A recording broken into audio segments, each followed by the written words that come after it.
चलो मित्रों જોઈએ સ્વાધ્યાય 1.5 દાખલા નંબર 1 આપેલ સંખ્યાઓનું સમય અને અસમય સંખ્યાઓમાં વર્ગીકરણ કરો।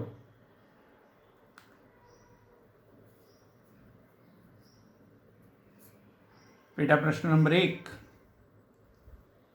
2 ओछा वर्गमूल 5।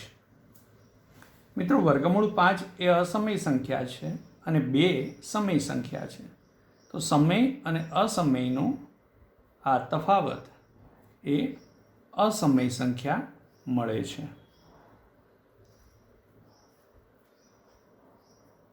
बीजो पेटा प्रश्न जोईए मित्रों 3 वत्ता वर्गमूल 23 ओछा वर्गमूल 23। मित्रों अहींया काउंसनुं सादरूप आपीए, काउंसने छोड़ी नाखीए तो आपणने आवुं परिणाम मळे छे।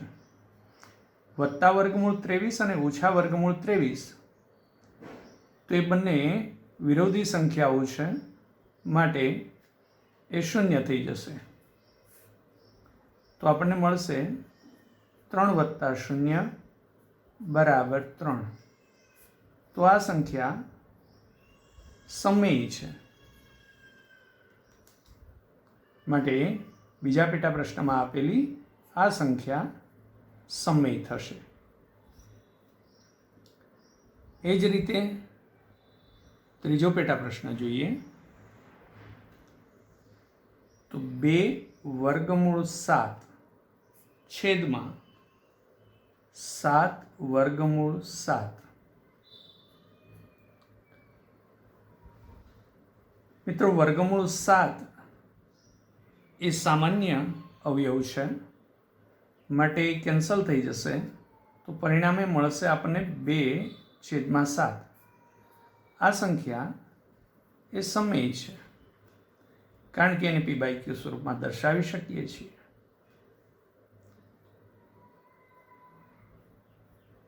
चौथो पेटा प्रश्न जोईए मित्रों 1/2 मित्रों अहींया जोशुं के वर्गमूल 2 ए असमय संख्या है और 1 ए समय संख्या है। तो एनो भागाकार ए असमय संख्या मळे छे। ए ज रीते पांचमो पेटा प्रश्न जोईए 2 पाई। पाई असमय संख्या है और 2 समय संख्या है, तेनो गुणाकार आपणे असमय संख्या मळे छे। तो आ रीते मित्रों समय और असमय संख्या में वर्गीकरण करी शकाय। मित्रों पाई ए असमय छे, माटे 2 पाई पण असमय थशे।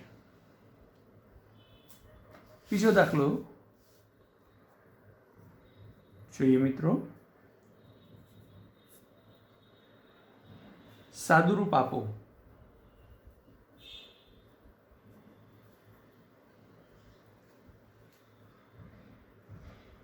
एमां पहेलो पेटा प्रश्न 3 वत्ता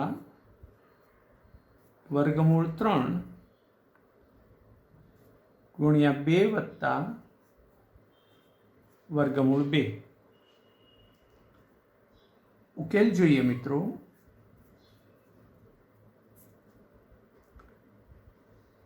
तो आ बंनेनुं विस्तरण करिए तो 3 गुणिया 2 એટલે મળે 6 વત્તા 3 ગુણ્યા વર્ગમૂળ 2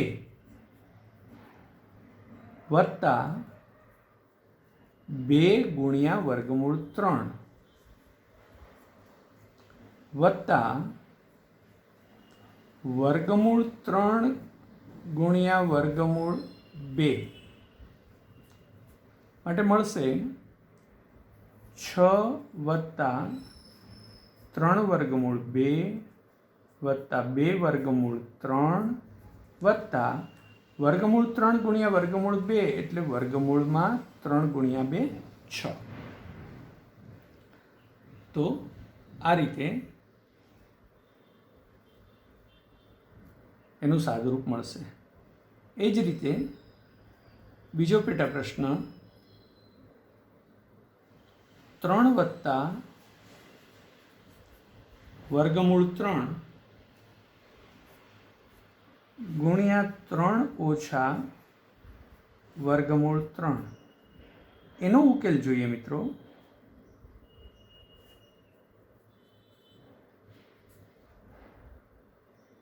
તો આપણને મળશે, એનું વિસ્તરણ કરીએ તો આ પૂર્ણ વર્ગના તફાવતના અવયવો છે, માટે 3 ગુણ્યા 3 એટલે 3નો વર્ગ ઓછા વર્ગમૂળ 3નો વર્ગ એટલે કે 3નો વર્ગ 9 ઓછા વર્ગમૂળ 3નો વર્ગ 3 એટલે આપણને મળશે 6. આ જ રીતે મિત્રો ત્રીજાનો ઉકેલ જોઈએ.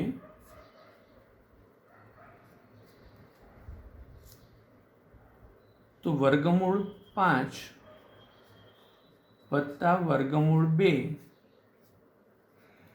એનો વર્ગ. તો અહીંયા વિસ્તરણ સૂત્રનો ઉપયોગ કરીએ.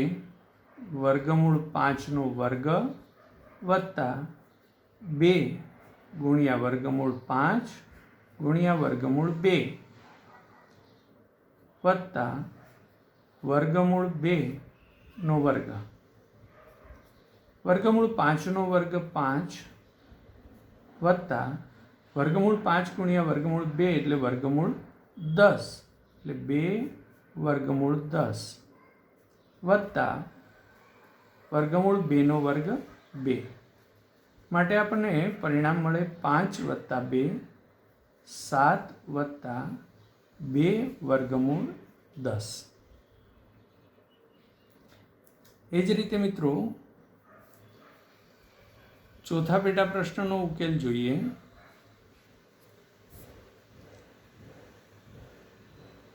તો વર્ગમૂળ 5 ઓછા વર્ગમૂળ 2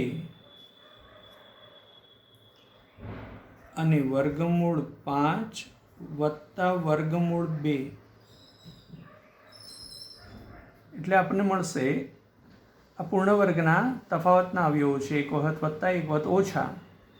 તો વર્ગમૂળ 5નો વર્ગ ઓછા વર્ગમૂળ 2નો વર્ગ પરિણામે આપણને મળશે 5 ઓછા 2 બરાબર 3. તો આ રીતે મિત્રો દાખલો 2 આપણે એના પેટા પ્રશ્નોનું સાદુરૂપ આપ્યું. હવે મિત્રો દાખલો 3નો ઉકેલ મેળવીએ. મિત્રો દાખલા નંબર 3, યાદ કરો કે પાઈને એક વર્તુળના પરિઘ જેને આપણે સી વડે દર્શાવીએ છીએ અને વ્યાસ જેને ડી વડે દર્શાવીએ છીએ એના ગુણોત્તર તરીકે દર્શાવવામાં આવે છે. એટલે કે પાઈ બરાબર C/D લખી શકાય છે. તે વિરોધાભાસી છે, કારણ કે પાઈ એ અસમય સંખ્યા છે, તો એને C/D સ્વરૂપે કઈ રીતે લખી શકાય? આ વિરોધાભાસનો ઉકેલ કેવી રીતે તમે લાવશો? તો મિત્રો પાઈને આપણે એક વર્તુળના પરિઘ અને એના વ્યાસના ગુણોત્તર તરીકે દર્શાવીએ છીએ. જો ક્રમિક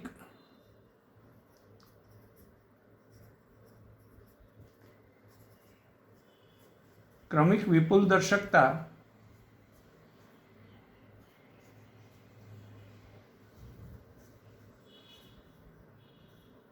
ની પદ્ધતિમાં આપણે જોયું કે જેમ જેમ વિપુલ દર્શકતાની સંખ્યા વધારીએ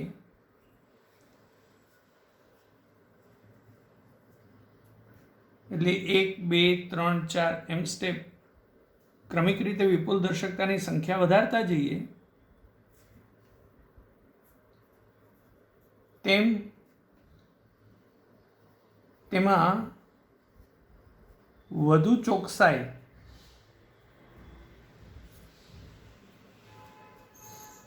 પ્રાપ્ત થાય છે.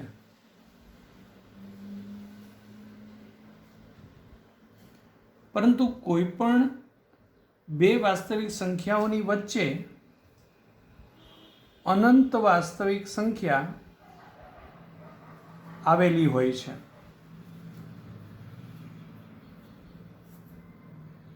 માટે પરિઘ C અને વ્યાસ D નું ચોક્કસ માપ જાણવું અશક્ય છે. માટે આપણે વિપુલ દર્શકતાની સંખ્યા વધારીએ તો દરેક તબક્કે આ માપમાં થોડો તફાવત જણાય, થોડો તફાવત તો આવે જ. એવું પણ શક્ય છે કે C અને D નો ગુણોત્તર મેળવતા જઈએ તો એનું માપ અસમય સંખ્યા મળે, કારણ કે જેમ જેમ સંખ્યા વધારતા જઈએ એમ એમ સંખ્યા અનંત સુધી વિસ્તારી શકાય અને એમાં પુનરાવર્તન પણ ન આવે, કારણ કે અનંત વાસ્તવિક સંખ્યાઓ કોઈ બે વાસ્તવિક સંખ્યાની વચ્ચે હોય. માટે C/D નું માપ અસમય સંખ્યા મળી શકે. આથી જ આપણે પાઈને C અને D ના ગુણોત્તર તરીકે દર્શાવીએ છીએ અને એમાં કોઈ વિરોધાભાસ નથી.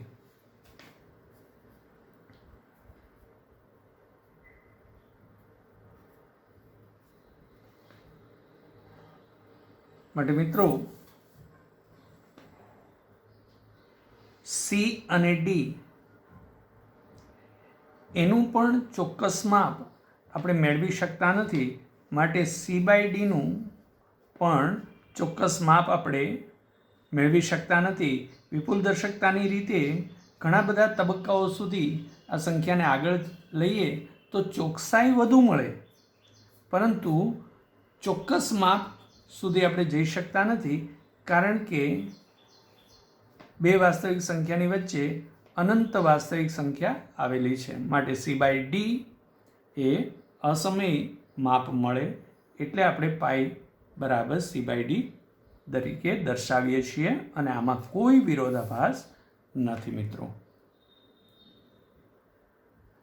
હવે દાખલા નંબર 4 જોઈએ મિત્રો. વર્ગમૂળ 9.3 ને સંખ્યા રેખા પર દર્શાવો. મિત્રો અહીંયા આપણે જોશું કે સૌથી પહેલા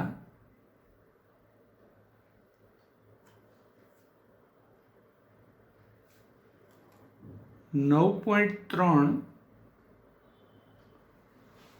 લંબાઈનું રેખાખંડ રચીશું.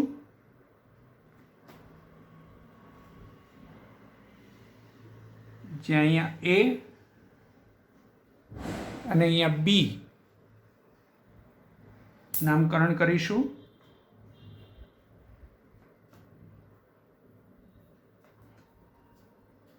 તેથી AB બરાબર 9.3 લઈએ. હવે BC બરાબર 1 એકમ લેશું.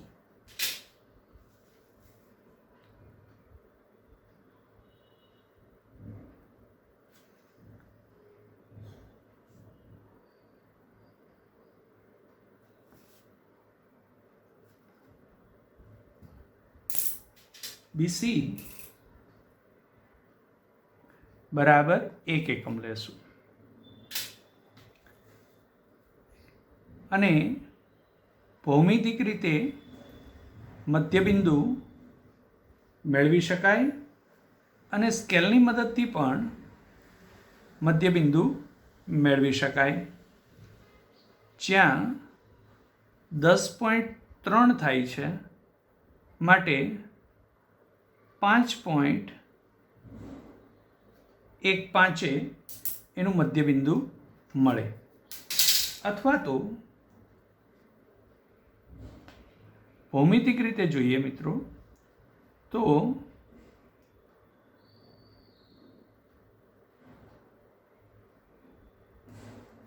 એ અને સી ને વારાફરતી કેન્દ્ર લઈ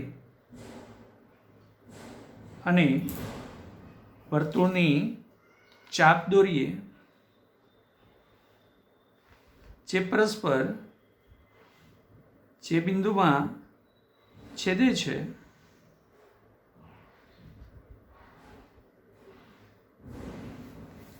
એને આપણે પી બિંદુ જે મધ્યબિંદુ થશે. હવે મિત્રો પી ને કેન્દ્ર અને એપી અથવા પીસી ત્રિજ્યા લઈ પી કેન્દ્ર એપી જેટલી ત્રિજ્યા લઈ અર્ધવર્તુળ રચીશું.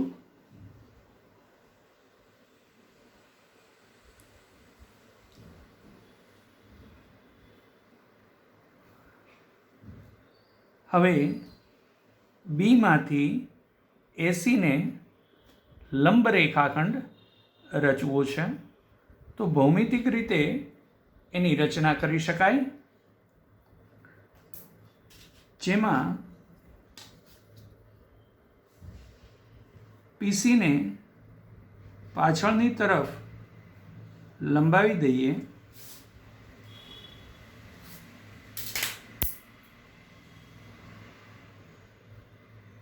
સીને કેન્દ્ર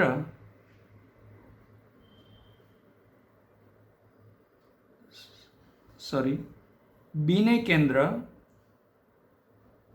અને કોઈ પણ ત્રિજ્યા લઈ બી કેન્દ્ર અને ઐચ્છિક ત્રિજ્યા લઈ આપણે વર્તુળની ચાપ રચીશું. હવે વારાફરતી એ ચાપને કેન્દ્ર લઈ અને વર્તુળની ચાપ રચીશું. બીમાંથી અને એ બિંદુમાંથી પસાર થતું રેખાખંડ દોરીએ.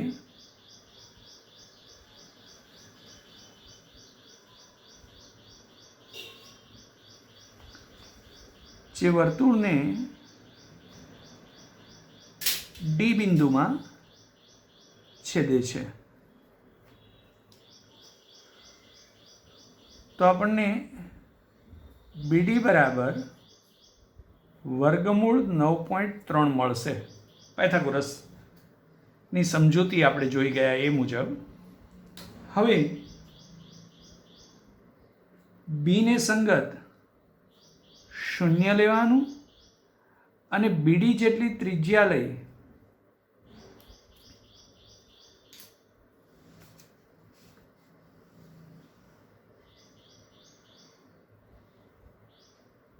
બીડી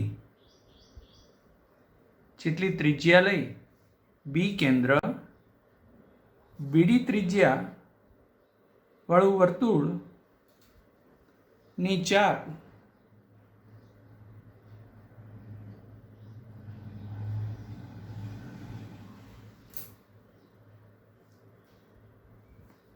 જે અહીંયા ઈ બિંદુ પાસે છેદે છે તો ઈને સંગત સંખ્યા થશે 9.3. બીને સંગત 0 તો બીડી ત્રિજ્યા, તો બીઈ પણ ત્રિજ્યા થઈ, માટે ઈને સંગત વર્ગમૂળ 9.3 મળે. મિત્રો, આ રીતે સંખ્યા રેખા પર કોઈપણ સંખ્યાનું વર્ગમૂળ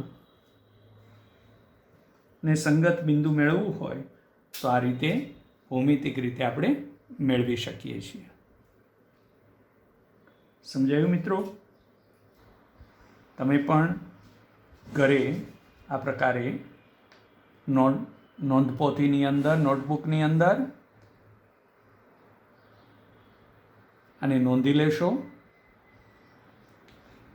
અને રચના દોરવાનો પ્રયત્ન કરજો.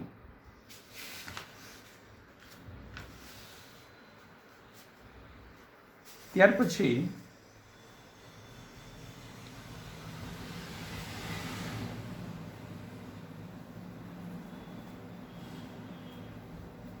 દાખલા નંબર 5, આપેલ સંખ્યાઓના છેદનું સમયીકરણ કરો.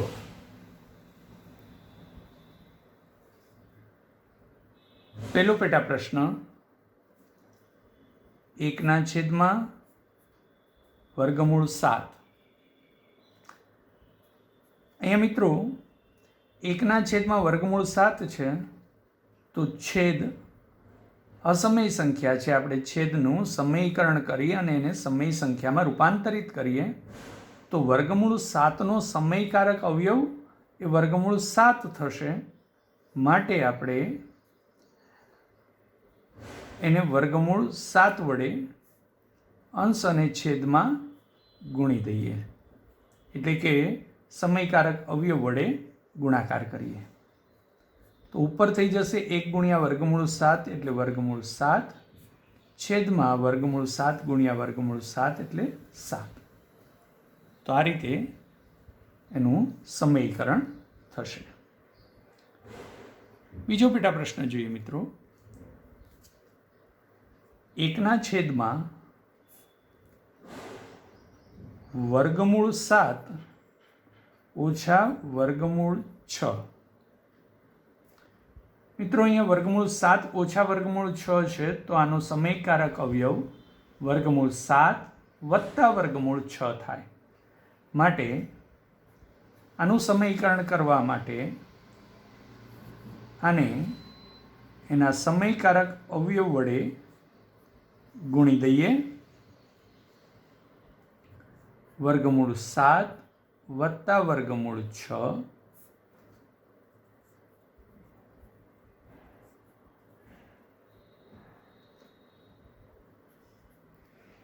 તો અહીંયા એક વખત ઓછા અને એક વખત વત્તા એટલે પૂર્ણ વર્ગના તફાવતના અવયવો થયા. અંશમાં એકની સાથે ગુણાકાર છે માટે વર્ગમૂળ 7 વત્તા વર્ગમૂળ 6 મળશે. 1 ગુણ્યા કાઉન્સ એટલે કાઉન્સ મળે. નીચે પૂર્ણ વર્ગના તફાવતના અવયવો છે માટે વર્ગમૂળ 7નો વર્ગ ઓછા વર્ગમૂળ 6નો વર્ગ, માટે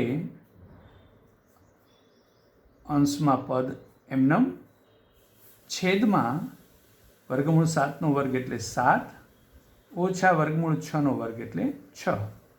માટે આપણને પરિણામ મળે વર્ગમૂળ 7 વત્તા વર્ગમૂળ 6 છેદમાં 1. એટલે કે આપણે એને આ રીતે લખી શકીએ, વર્ગમૂળ 7 વત્તા વર્ગમૂળ 6 છેદમાં 1 સમય સંખ્યા છે એટલે લખવાની આવશ્યકતા નથી. ચલો મિત્રો, આ જ રીતે પેટા પ્રશ્ન નંબર 3 જોઈએ.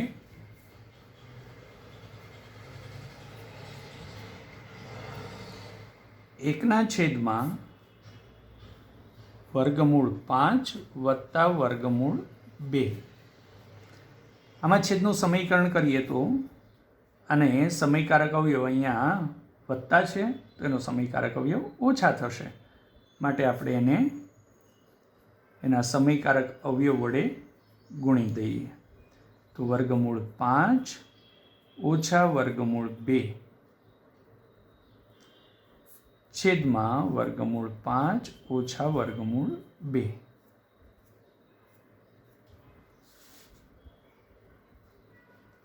તો અહીંયા જોઈ શકો છો